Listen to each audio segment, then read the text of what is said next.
Unlike many arcade games, Crackdown actually comes on an HD floppy disk, which loads into the Sega System 24 arcade board, running a custom 68000 processor, which decrypts the program code loaded from the floppy disk. Released in 1989, two players work together, or one player alone, fighting their way through 16 levels of an underground laboratory, planting time bombs in designated areas marked with an X. Throughout the stages, machine guns and cannons can be found, but take care not to run out of ammo, otherwise, the players must resort to punching and kicking to defeat opponents.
Hurry up!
Running in the limited Atari ST color palette, you'd expect this version to look poor, but in actual fact, it's quite impressive.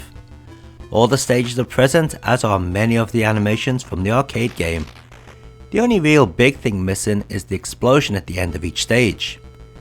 The gameplay is well done, and maybe even a little faster than the arcade machine. The only real downer to this port is the audio. Sound effects are too weak and the music could be better. Apart from that, Arc, who developed this game, have done a great job.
First, I must mention that the graphical corruption in this port is due to an emulation issue.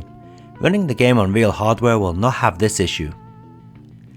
The Amiga, Atari ST and Microsoft DOS versions of Crackdown all look quite similar when it comes to graphics.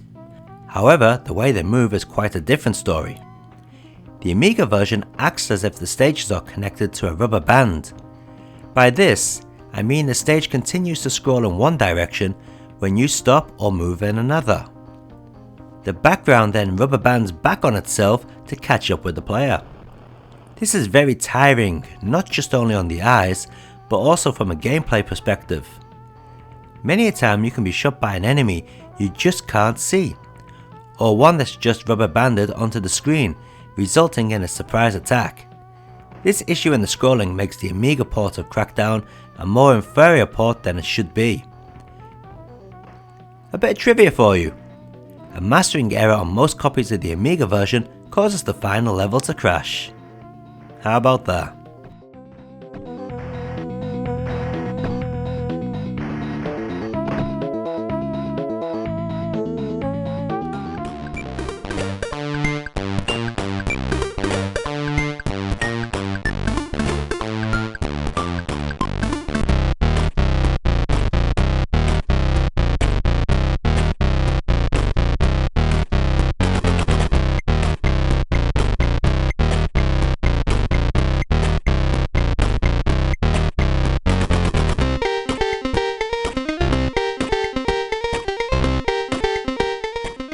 Featuring some pretty good music and nice looking graphics for the system, this Commodore 64 port is easily the best of the 8-bit home computer ports.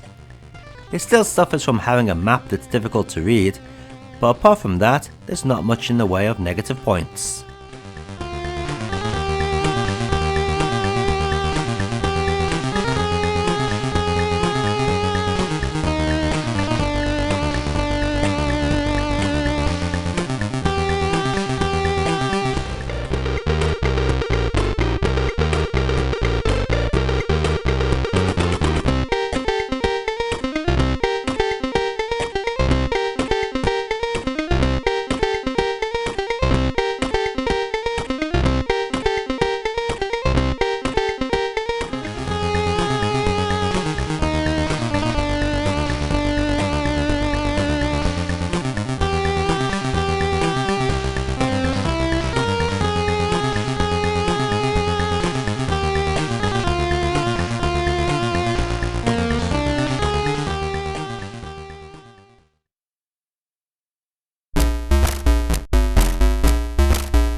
Surprisingly nice looking title screen for the Spectrum without obnoxious coloured blocks behind the Crackdown logo. Even in-game the use of colour is well done. Unfortunately the actual game isn't as pretty. Basically it's just too slow to be any fun. The feeling is just too far sluggish, plus the collision detection can be a problem at times. Another problem is that it can be difficult to read the map at the top of the screen at times, making finding bomb placement locations a pain for players unfamiliar with the stage layouts.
Looking quite pretty with a good use of colour, this Amstrad CPC port isn't all that bad, until you realise it's actually quite slow to play. It's a shame because it does control pretty well, although there are a few awkward moments when trying to shoot diagonally.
The DOS port looks a little more chunky than the Amiga and ST versions, but plays pretty much identical to the SD port.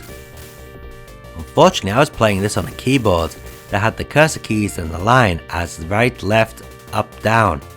Needless to say, this made playing the game near impossible. It should be pointed out that the Amiga, ST and DOS versions have a small control quirk that ends up working in favour of the player. When you are lying against the wall and fire a shot, you automatically jump out of cover and then back to safety. In the arcade and Mega Drive versions, you stay against the wall and end up firing a useless shot along the wall, which won't hit anything.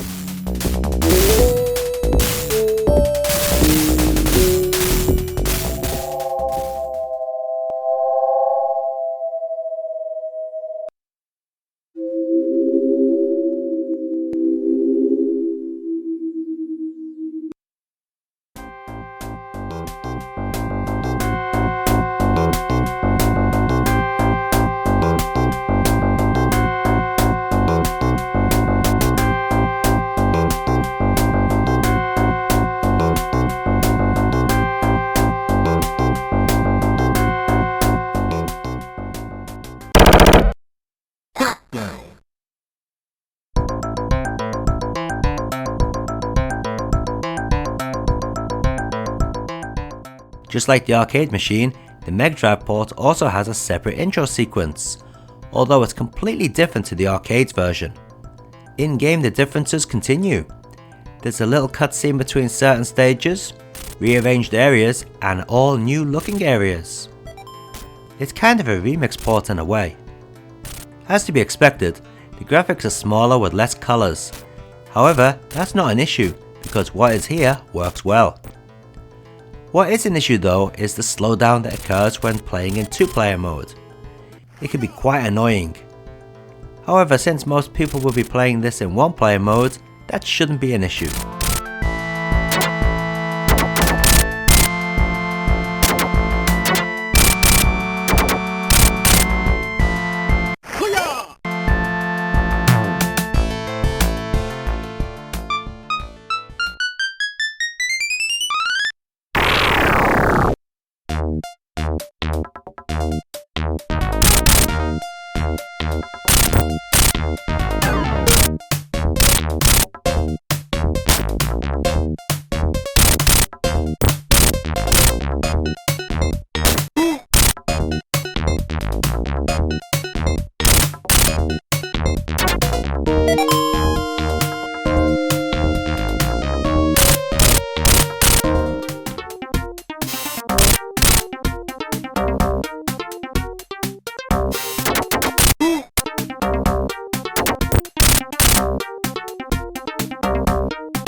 And let's take a look at all those versions of Crackdown running side by side.